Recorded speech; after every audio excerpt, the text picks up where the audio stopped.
Hello everyone, welcome to coding for Dev. तो आज की वीडियो से हम कंटिन्यू कर रहे हैं हमारी रिएक्ट नेटिव की सीरीज। तो आज की वीडियो में आपको बताऊंगा एक्सियो सेटअप एंड इंटरसेप्टर। इसको मैं डिटेल में एक्सप्लेन करूंगा।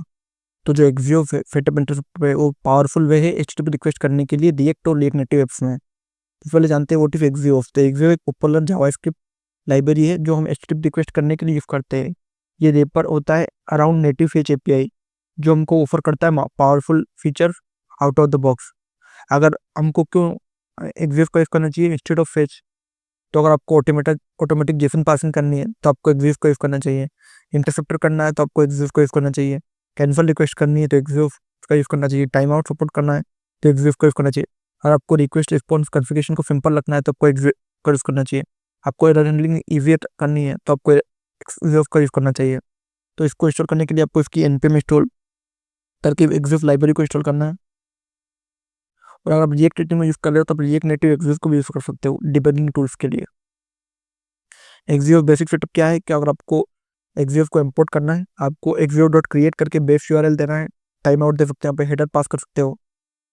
और आप इस तरीके से आप एक्सियो का बेसिक सेटअप कर सकते हो। यूज कैसे करना है, जैसे आपने एक्सियो का यूज करा, यहाँ पे अपने एक ट्राई कैच मेथड का यूज करा, आपने अवेट करा एपीआई डॉट गेट। अब आपने इस बेसिक सेटअप को इम्पोर्ट करा इसमें और आपने इसको डायरेक्टली यूज कर लिया। ओके, अब इसमें एक और स्टेप होता है एक्सियो में इंटरसेप्टर। इंटरसेप्टर हमको अलो करता है कि हम कोड को रन करें before a request send after response received. Okay, तो ये काई के लिए जब हम और टोकन सेट कर रहे होते हैं एडर्स में, जब हमको सेंट्रलाइज एरर हैंडलिंग करनी है, जब हमको हैंडलिंग करनी है लोडिंग और रिट्राई लॉजिक को, जब हमको लॉगिंग रिक्वेस्ट चाहिए, रिस्पॉन्स चाहिए, तब इसका यूज करते हैं। अब जो रिक्वेस्ट इंटरसेप्ट होता है उसमें क्या हम ऐड करते हैं थिंग्स लाइक टोकन और custom header before every request. जैसे हमारी जो वेरिफिकेशन वाली रिक्वेस्ट होती है उसमें हम उसमें टोकन बेयर टोकन ऐड करते हैं। उसके लिए हम इसका यूज करते हैं। जैसे हमने एक्सिस्ट को इंपोर्ट करा, बेस यूआरएल है, हमने एक एपीआई इंटरसेप्टर बनाया और अपने कॉन्फ़िग में हमने हमारा टोकन दे दिया।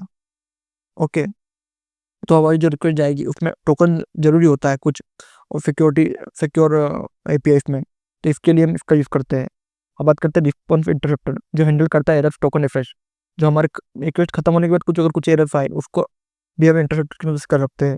जैसे हमने रिस्पॉन्स आने के बाद आप कुछ भी रिस्पॉन्स को मॉडिफाई कर सकते हैं और उसमें एरर्स भी पास कर सकते हैं अगर कुछ एरर आएगा तो।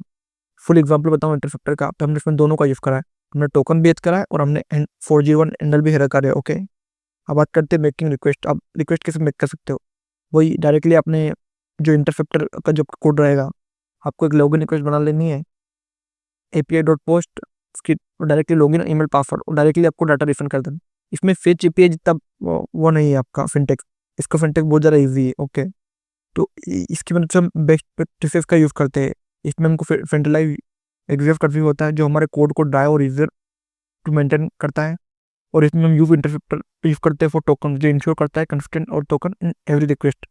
इसमें हम कैच करते हैं 401 और 40 थ्रू ग्लोबली, जो हैंडल करता है एक्सपायर्ड सेशन और अनऑथराइज्ड एक्सेस। इसमें जो हैंडल टाइम आउट है वो प्रिवेंट करता है हैंगिंग यूआई को। और जो यूज लोडिंग स्टेट पर रिक्वेस्ट है वो है बेटर यूएक्स के लिए। और यूज कैंसिल टोकन है जिसको हम कैंसिल और रिक्वेस्ट के लिए और नेविगेटिंग और डिटाइपिंग के लिए यूज करते हैं। ओके, तो इसके फोल्डर, इसमें हम एरर हैंडलिंग पैटर्न भी यूज कर सकते हैं कि हमको कुछ पर्टिकुलर में कुछ एरर हैंडल करना है एपीआई में, तो उसको हम एरर हैंडल भी कर सकते हैं डायरेक्टली। इसको जो सजेस्टेड फोल्डर स्ट्रक्चर है, तो जैसे आपको एक एपीआई है उसमें आपको एपीआई बनाना है एक्सिस्ट स्टार के साथ। फिर आपकी जो सर्विस रहेगी उसमें आपको एक और सर्विस नाम का फोल्डर बनाना है जिसमें आपको लॉगिन लॉग आउट आपके सारे फंक्शन रिटर्न करने हैं। और फिर इनको आपको लॉगिन स्क्रीन में यूज़ करना है। ओके, ये सेम है जो मैंने आपको जस्टिन का बताया था ना, उस तरीके से इसका फोल्डर स्ट्रक्चर है। तो इसमें मैंने आपको बताया जो सेटअप और इंटरसेप्टर के बारे में डिटेल में।